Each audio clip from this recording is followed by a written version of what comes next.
Tutur Tinula kali ini mengetengahkan episode keempat dengan judul Kemelut Cinta di Atas Noda. Dalam seri ke-95 ini didukung oleh para pemain M. Abud sebagai Arya Dwi Pangga, Eli Ermawati sebagai Mesin, Iwanda Arta sebagai Pamungsu, Neni Haryoko sebagai Nyi Pamungsu, dan Asdi Suhastra pembawa cerita. Selamat menikmati.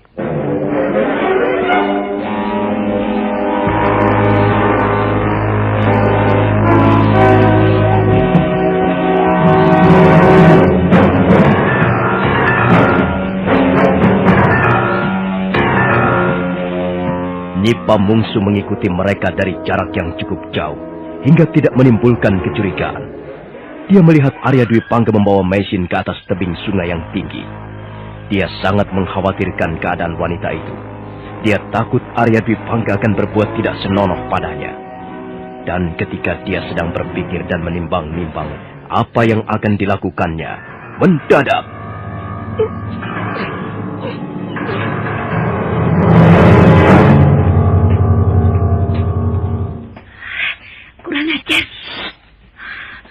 Mengapa kau mengikuti aku, Kakak? Ya, aku yang harus bertanya, mengapa kau mengikuti mereka, Nyi? Kau lihat sendiri kan, apa yang dilakukan Gustimu Dwi Pangga itu? Apa yang dilakukan?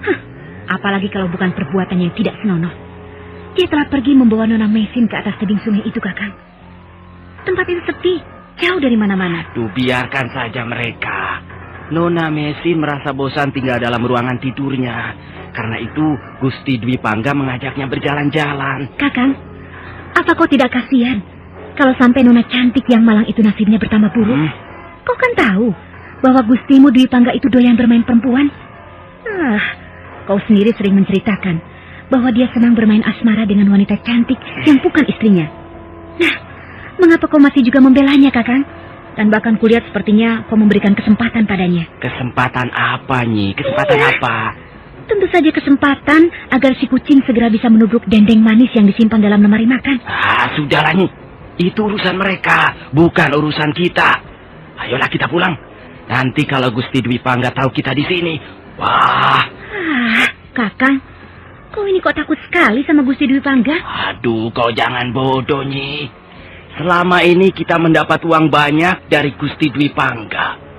Kita banyak mendapat keuntungan dagang dan bisa membeli segala macam juga karena Gusti Dwi Pangga. Lihat, kalung emas 24 karat yang kau kenakan itu dari mana uangnya? Dari Gusti Dwi Pangga. Aku setuju. Aku setuju kau bekerja pada Gusti Dwi Pangga, Kakang Pamungsu.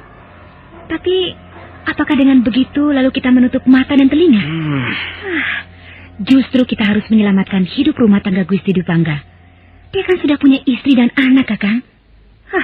Kalau kau tutup mulut dan pura-pura tidak tahu apa yang dilakukan oleh Gustimu, apa itu bukan menjerumuskan namanya? Lalu kau mau berbuat apa, Nyi? Melarangnya mendekati wanita itu?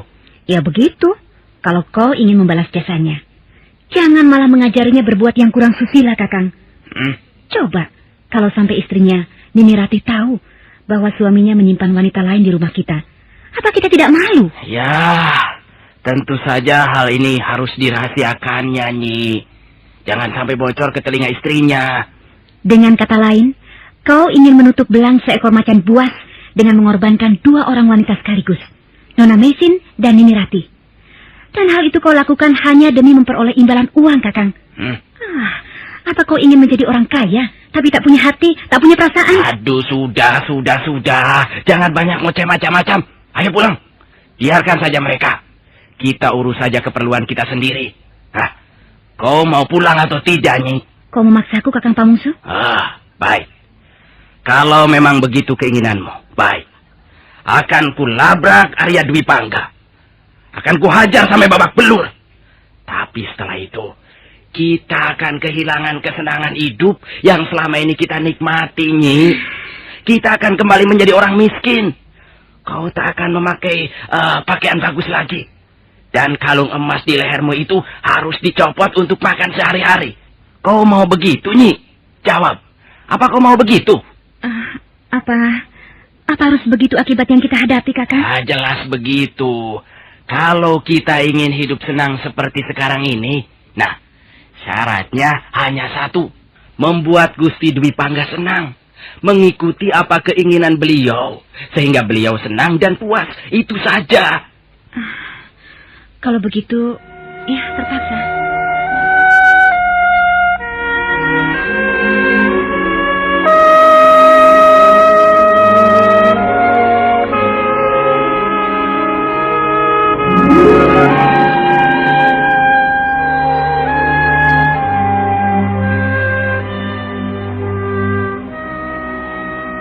Nah, lihat. Bukankah indah sekali sungai Kapulungan tampak dari atas tebing ini? Lihat. Tubuhnya menjulur panjang menyusuri lembah, berkelok-kelok seperti seekor ular naga. Iya, memang indah sekali pemandangan di daerah ini. Kau lihat gunung yang menjulang tinggi itu. Namanya Gunung Welirang. Dan yang di sana itu, namanya Gunung Penanggungan. Di sebelah sana itu juga ada sebuah gunung. Ah, itu Gunung Bromo. Di belakangnya lagi Gunung Lamongan. Dan lihat, di sebelah selatan sana. Saya sepertinya melihat sebuah bangunan istana. Itu memang istana. Istana Singasari. Dulu, pusat pemerintahan terletak di istana itu. Tapi sekarang sudah pindah ke kota Kediri. Istana Singasari sudah jatuh ke tangan Prabu Jayakatwang yang sekarang menjadi raja di Kediri. Apakah di negeri Tuan juga seringkali terjadi perang sebagai akibat perebutan kekuasaan? Ya, memang begitu. Kau benar.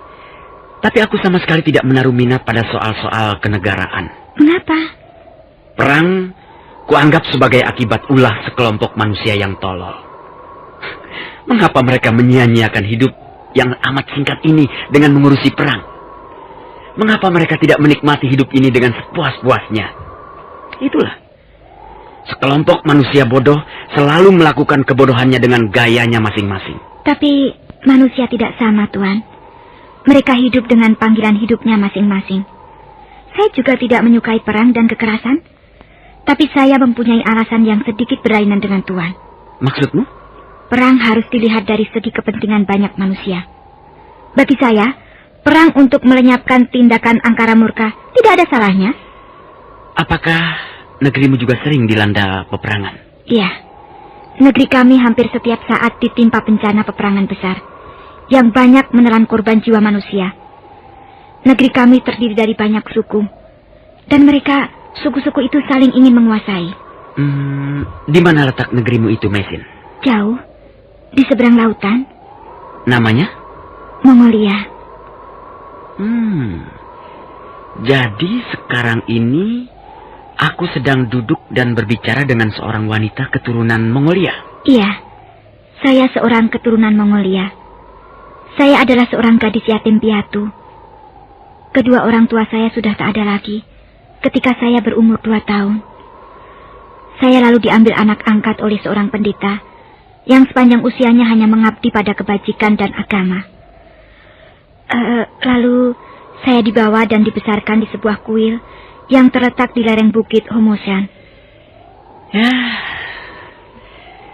memang perjalanan nasib manusia tidak menentu adanya. Lalu mengapa kau tiba-tiba bisa sampai ke negeri Jawa ini? Siapa yang membawamu kemari?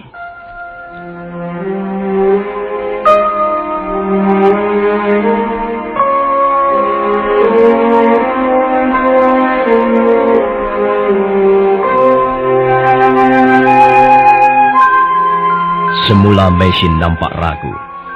Dia termangu dan matanya menatap ke depan, ke arah sungai Kapulungan yang berkelok-kelok. Tapi kemudian dia menceritakan semuanya. Tentang suaminya almarhum, tentang negerinya, tentang Empu Ranubaya, tentang pedang naga puspa, tentang perahu tongkangnya yang diserang badai ganas, dan tentang orang-orang yang memburunya, sehingga suaminya terbunuh di tengah perjalanan. Demikianlah, Tuan. Akhirnya saya hidup terlunta-lunta di negeri Tuan. Negeri yang masih asing bagi saya. Seringkali saya merasa sedih. Dan tidak tahu apa yang harus saya lakukan. Apa yang bisa saya lakukan di tempat yang serba asing begini. Ya, sungguh suatu pengalaman hidup yang hebat sekali. Hebat? namun pedih untuk dirasakan, Tuan. Ya, itu tidak bisa disangka. Aku kagum padamu. Aku kagum pada ketabahan hatimu, Meisin. Dan untuk menyatakan rasa kagumku, aku akan memberimu hadiah. Tidak usah, Tuan. Terima kasih. Sebenarnya, saya ini wanita biasa saja. Hanya pengalaman pahit yang sering menimpa diri saya yang membuat saya menjadi berbeda dengan wanita lainnya. Tapi, apakah artinya sebuah pengalaman pahit? Kau mau atau tidak, aku tetap akan memberimu hadiah. Dengar, aku akan membacakan sebuah syair untukmu. Sebatang pohon jati menjulang tinggi, daun dan rantingnya mencakar angkasa biru. Hutan yang manja tidur di bawahnya. Mungkin sudah 100 tahun umurnya, atau 200 tahun, atau selaksa. Dia berperang melawan angin. Dia bertempur melawan badai. Entah berapa zaman telah disaksikannya. Berapa musim telah dihitung dengan jari-jarinya. Sebatang pohon jati menjulang tinggi, tak tergoyahkan. Seolah dia berkata kepada dunia di bawahnya, "Aku kan tegak berdiri di sini dengan tegar dan percaya diri." Nah, bagaimana pendapatmu dengan syairku ini tadi? Kau setuju isinya? Tentu saya sangat setuju, Tuan. Isinya sangat bagus. Tapi, apakah masih ada sebatang pohon yang tegak perkasa seperti itu? Ada, Meisin.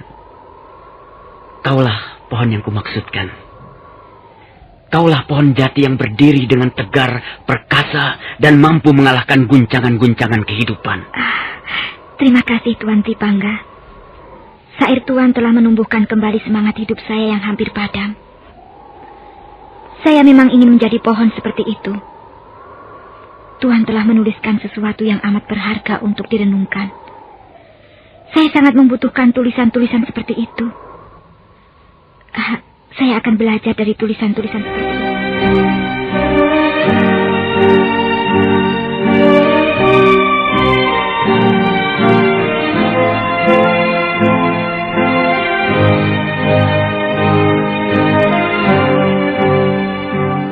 Malam harinya, Meisin diam terbaring di atas tempat tidurnya, tapi matanya tidak mau terpejam. Di tangannya terselip daun-daun rontal yang bertuliskan kalimat-kalimat syair. Sekalipun langit terbelah dan hujan menenggelamkan bumi, kulihat kau tetap tegak berdiri di atas puncak kesetiaanmu pada Sang Pemberi. Indah sekali bunyi syair ini. Indah dan mengandung tenaga hidup yang luar biasa dahsyatnya. Kadang kala dunia ini tidak ramah pada kita. Angin tidak lagi bertiup sejuk. Apa yang kita cintai pergi menjauh. Anak-anak tak ada yang tertawa. Matahari menyinarkan kedengkian, dan bulan memancarkan cahaya keangkuhan. Bentangan langit tak lagi berwarna biru. Mega-mega merangkak sedih di bawah dinding batu. Biarkan. Oh, biarkan semuanya itu. Pahit dan manis akan segera berlalu. Tak ada yang abadi di dunia fana ini.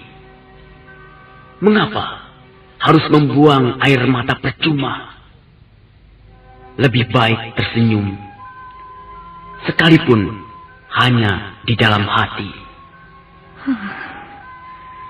Sungguh halus perasaan Tuan Tripangga. Kata-kata yang dituliskannya mengandung arti yang dalam. Siapakah dia sesungguhnya? Siapapun dia, agaknya aku bisa mempercayainya. Meisin lalu berusaha memejamkan matanya. Dan malam itu, dia bermimpi Arya Dwi Pangga membimbing tangannya.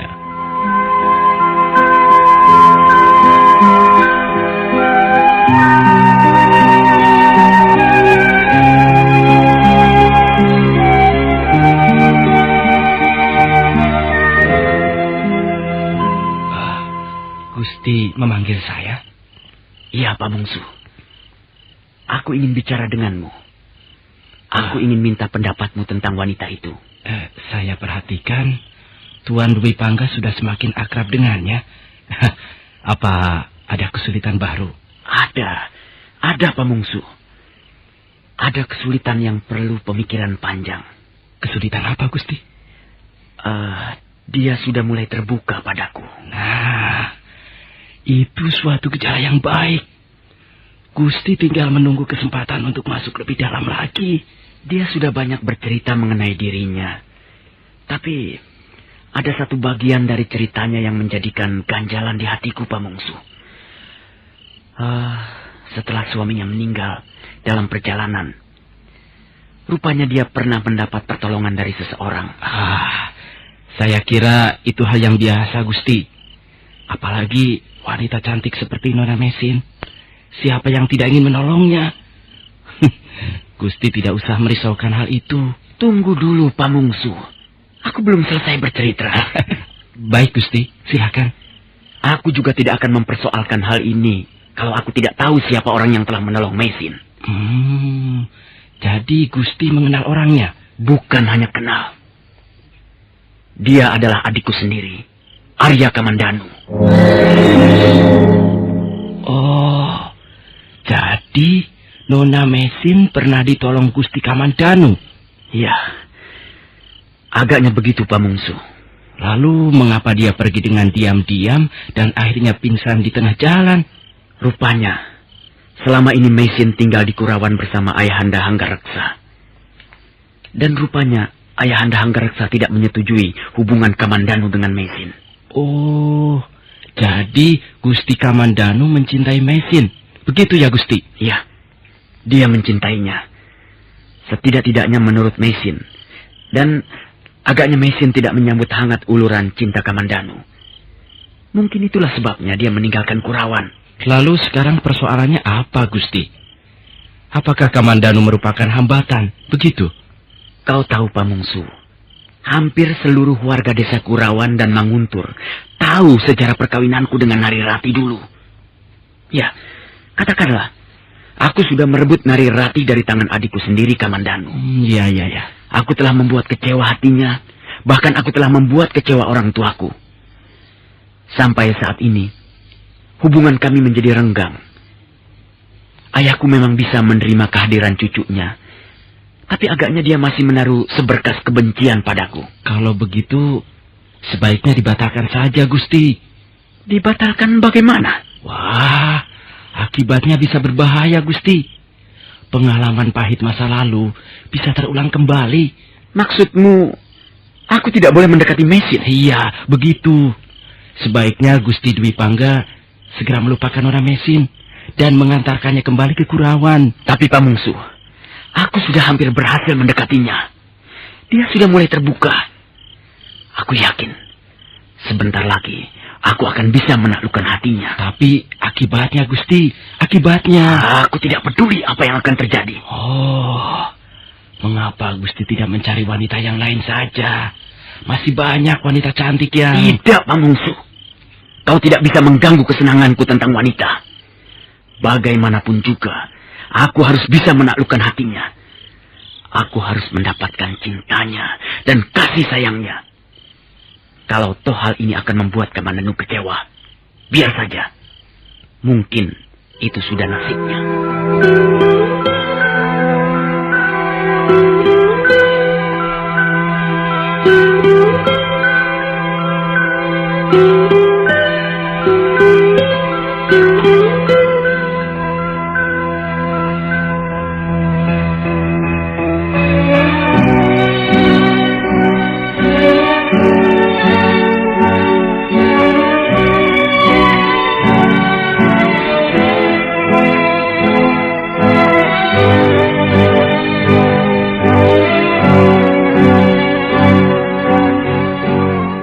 Wajah Arya Dwi Pangga nampak dingin ketika mengucapkan kalimat-kalimatnya.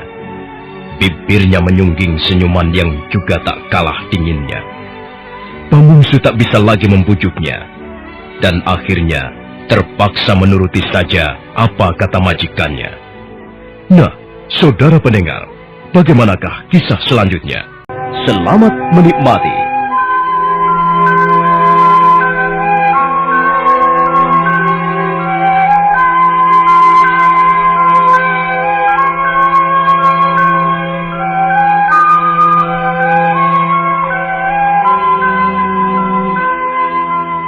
Pamungsu berusaha menyadarkan Arya Dwi Pangga, namun usahanya sia-sia saja. Arya Dwi Pangga tetap pada pendiriannya. Dia ingin menaklukkan hati Maisin, sekalipun akibatnya harus menentang pihak keluarganya sendiri. Ingat akibatnya, Gusti.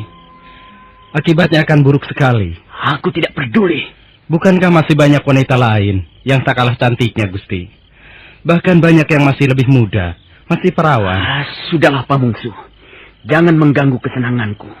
Kecuali kau sudah tidak ingin bekerja lagi padaku. Baik, Gusti. Baik. Saya tidak akan mengganggu Gusti Dwi Pangga. Sekarang kau harus membantu aku. Caranya terserah padamu. Yang penting, Maisin harus dapat menjadi milikku. Baik, Gusti. Saya akan berusaha membantu Gusti. Yang penting, Gusti dapat memperoleh apa yang Gusti inginkan. Bagus. Soal adikku Kamandanu dan ayahanda Hanggaraksa, itu urusanku. Kalau mereka tidak terima, boleh datang menemui aku.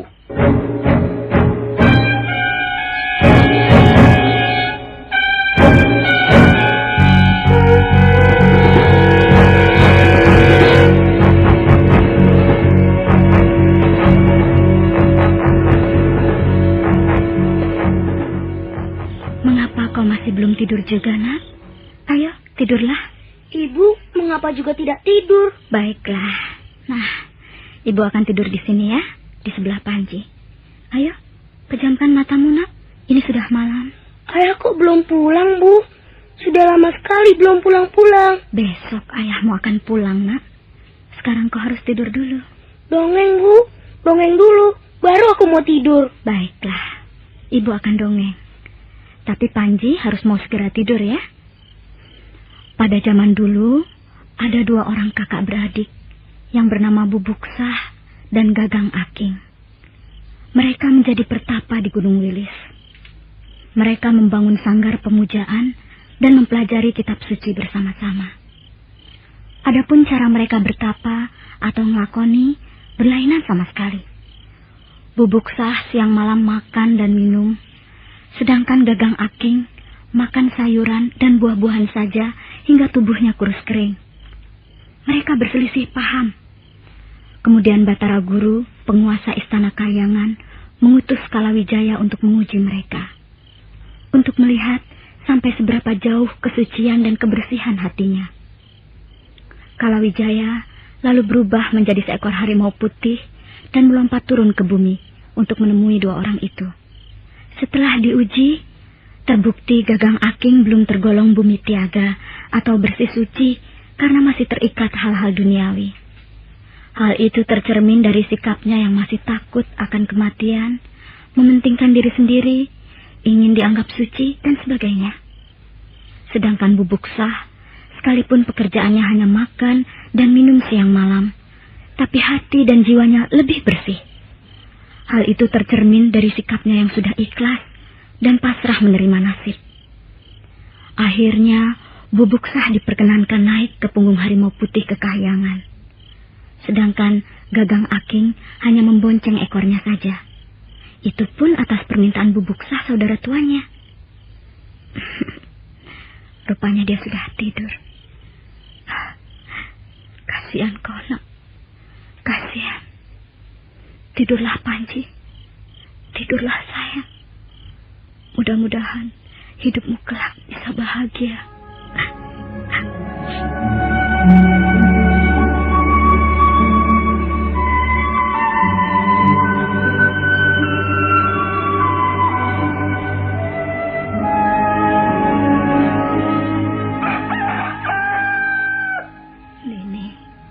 Nini Ratih, apa yang Nini lakukan di sini?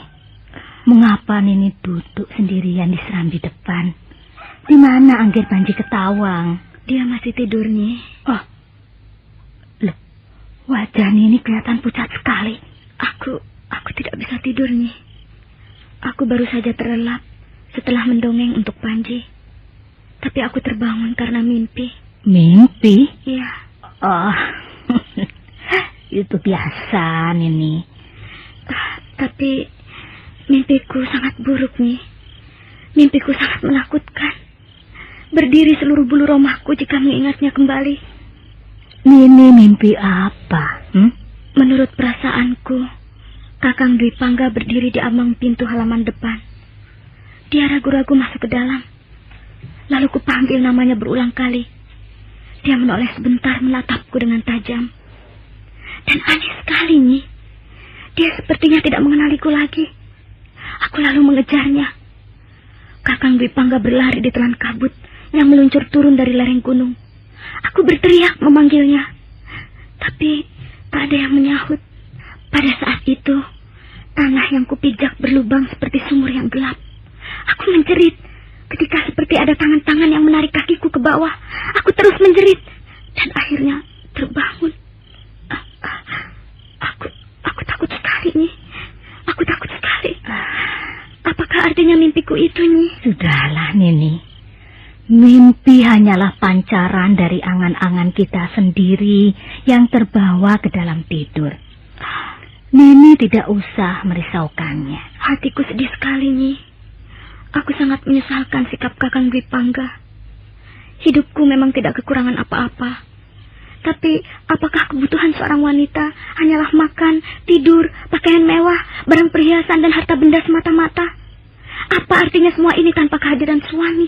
Nini Ratih tidak usah memikirkan Gusti Dwi Pangga terus-menerus. Mungkin saja beliau pergi untuk suatu urusan yang penting. Besok tentu akan segera pulang. Tidak, Nyi. Aku istrinya. Aku dapat merasakan kelainan dalam sikap dan tingkah lakunya. Aku yakin Kakang Dwi Pangga merahasiakan sesuatu padaku. Kalau Nini Ratih terus-menerus dicekam pikiran-pikiran seperti itu, akibatnya tidak baik untuk kesehatan Nini Ratih sendiri. Nini menjadi kurang bernafsu makan, tidur tidak nyenyak, dan selalu gelisah. Aku harus tahu, Nyi. Aku harus dapat menyingkap rahasia dalam hati Kakang Dwi Pangga. Aku tak ingin kehilangan suami yang amat kucintai. Aku tidak rela Panji Ketawang kehilangan ayahnya.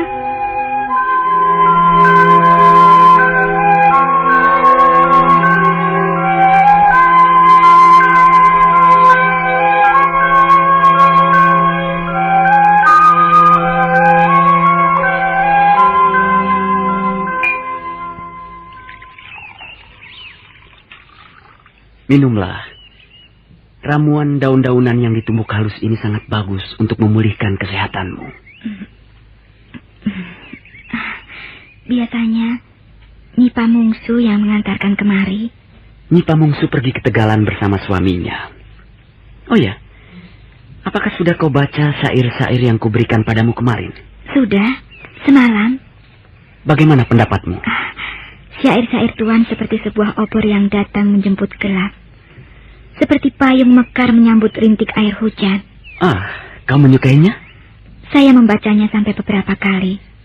Aku sengaja menuliskan untukmu. Mudah-mudahan kau bisa mengambil manfaatnya. Setiap membaca syair-syair Tuan, saya merasa mendapat kekuatan untuk bangkit dari lumpur penderitaan. Kau memang tidak perlu menderita. Tidak perlu? Iya, dan tidak pantas. Mengapa? Saya bukan keturunan dewa.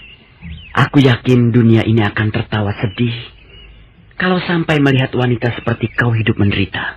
Mengapa begitu? Karena kau cantik. Bukankah penderitaan milik seluruh umat manusia? Bahkan manusia telah mewarisinya tak kala belum dilahirkan dari rahim ibunya. Ya, kau benar. Tapi kau merupakan pengecualian. Saya pun manusia biasa. Saya sudah akrab dengan yang namanya penderitaan. Sejak kecil saya sudah hidup menderita. Tidak. Wanita secantik kau tidak seharusnya hidup menderita. Setidak-tidaknya, ada orang yang tidak rela melihatmu menderita.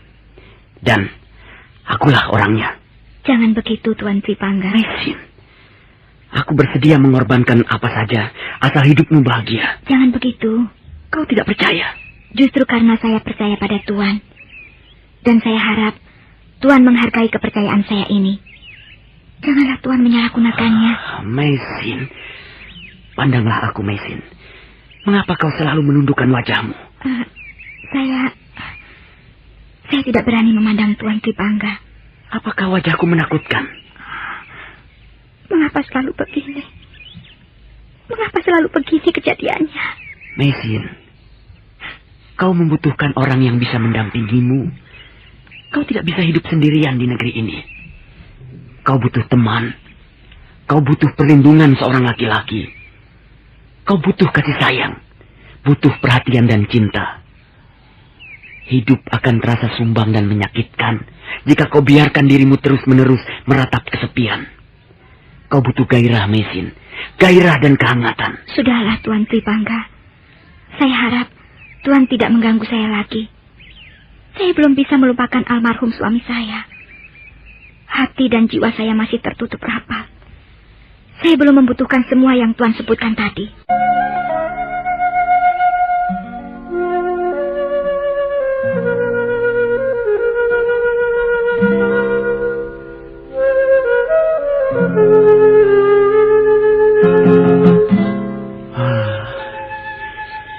Dia memang seorang wanita yang kuat, Pamungsu. Selama ini belum pernah kutemukan seorang wanita sekuat dia. Iya. Dia tabah. Dia perkasa menghadapi bujuk rayuan seorang laki-laki. Barangkali saatnya belum tepat, Gusti. Ya, barangkali begitu. Kata orang yang sudah berpengalaman, sekuat-kuatnya wanita, akhirnya dia pasti akan menyerah di pelukan seorang laki-laki. Hanya soal waktu, Gusti.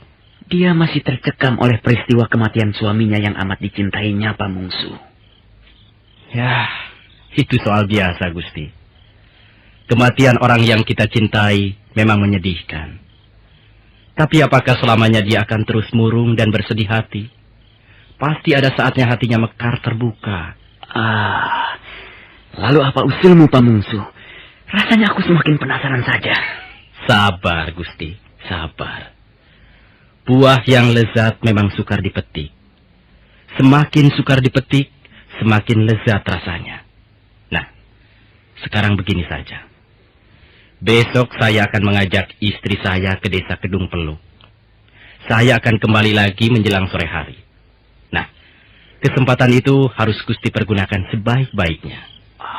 Aku belum yakin akan berhasil, Pamungsu. Ya, tapi agaknya bagus juga. Kuturuti usulmu itu.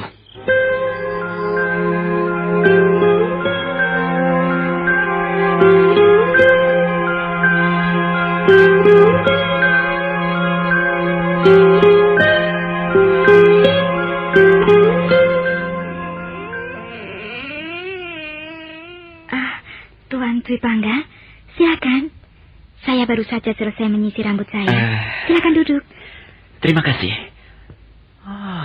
Kau nampak lebih segar pagi ini. Saya harus menggantikan tugas Nyi Pamungsu. Dia dan suaminya pergi mengunjungi seorang sahabatnya di desa yang cukup jauh letaknya dari sini. Barangkali sore hari mereka baru akan kembali. Kalau begitu kita hanya berdua saja di rumah ini. Apa salahnya? Kau tidak takut? Mengapa harus takut?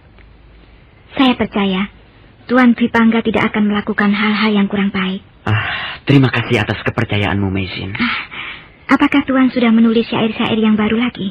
Setiap hari saya menulis syair untukmu. Dalam keadaan sedih, kecewa, kesal ataupun gembira, saya selalu menulis syair. Kau ingin mendengarnya? Saya akan menuangkan minuman untuk Tuan. Nah, ini adalah syairku yang sudah agak lama kutulis. Kalau tidak salah, kemarin lusa. Bulan indah jatuh di atas lereng gunung.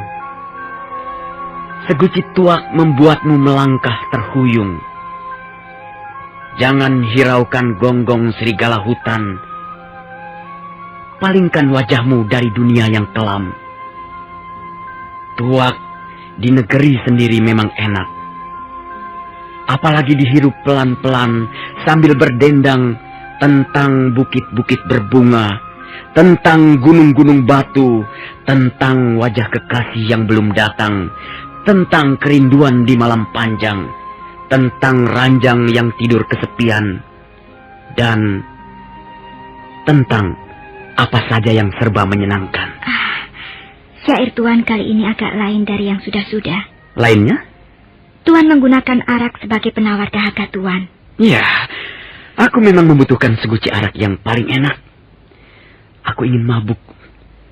Aku ingin berjalan terhuyung mendaki lereng gunung. Aku ingin kau menjadi seguci arak itu, Mesin. Tuan Dwipangga, aku bukan arak. Aku ingin kau menjadi arakku, Mesin. Mengapa Tuan memaksa juga? Aku ingin mabuk. Dan hanya kaulah yang dapat membuatku mabuk. Kaulah arakku yang paling enak.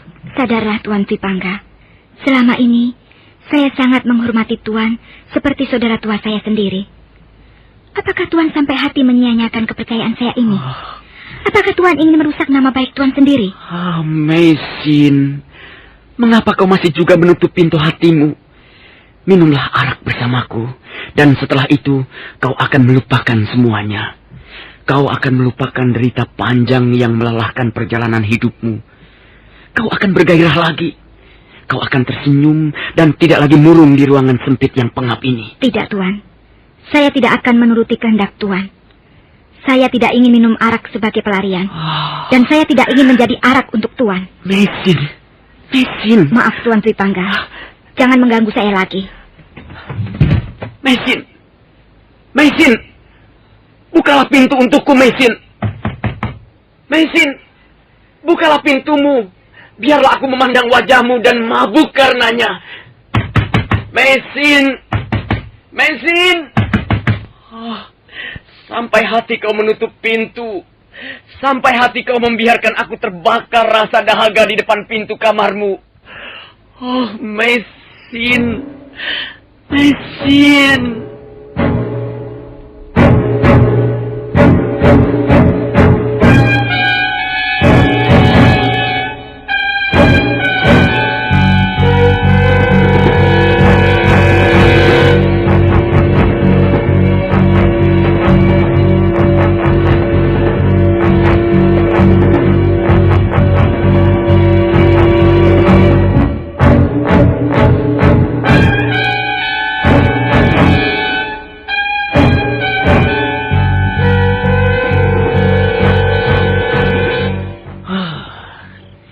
Dia memang wanita sekelas baja, Pamungsu. Hatinya teguh bagaikan bukit karang. Aku sudah merendah sampai mencium tanah, tapi hatinya tidak juga luluh. Mungkin Gusti terlalu cepat masuk ke dalam persoalan. Pamungsu, bukan hanya sekali ini aku berusaha mendekati wanita. Yang gadis, yang janda, yang masih punya suami pun bisa kubuat bertekuk lutut. Tapi kali ini aku benar-benar kehabisan akal. Apalagi yang bisa kulakukan agar hatinya terbuka? Gusti Dwipangga jangan cepat putus asa. Dengar, Pamungsu. Sudah setumpuk daun rontal penuh tulisan syair ku kirimkan padanya. Sudah berapa hari aku tidak pulang ke rumah. Aku bercokol di sini seperti menunggui orang sekarat. Tapi hasilnya... aku benar-benar penasaran, Pamungsu. Saya mempunyai cara, Gusti. Barangkali bisa dipakai. Siapa tahu berhasil, Gusti. Ya. Cara apa? Apakah Gusti Dwipangga percaya pada kemampuan seorang dukun?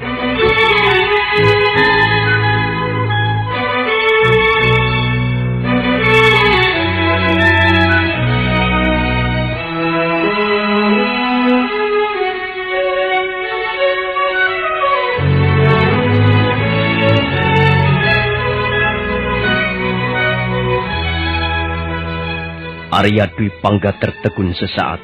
Begitu Pamungsu menyebut-nyebut dukun. Selama ini dia tidak pernah berhubungan dengan ahli barang-barang gaib. Nah, saudara pendengar, bagaimanakah kisah selanjutnya? Apakah Arya Dwipangga akan menuruti saran Pamungsu dengan minta bantuan seorang dukun? Nah, bagaimanakah kelanjutan kisahnya? Saudara pendengar, silakan menunggu seri berikutnya. Sampai jumpa.